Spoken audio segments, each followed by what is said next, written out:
Cet acte de délivrance que Dieu a fait en sortant le peuple d'Israël d'Égypte, ce peuple a appris davantage sur la réalité de Dieu. C'est à cette unique condition qu'ils entendent maintenant ses prescriptions pour leur vie. C'est à cette seule condition qu'ils peuvent s'adresser à lui par la prière.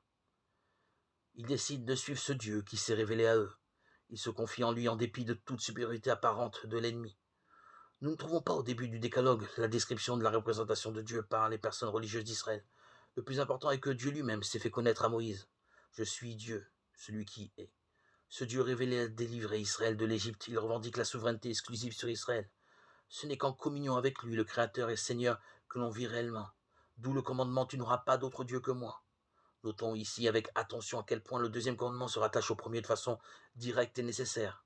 On a dans un premier temps l'impression que ce deuxième commandement se pose en contradiction avec le premier. Il énonce « Tu ne feras pas d'idole, ni de représentation quelconque. Tu ne te prosterneras pas devant de telles idoles et tu ne leur rendras pas un culte. » Exode 20, 4, 5.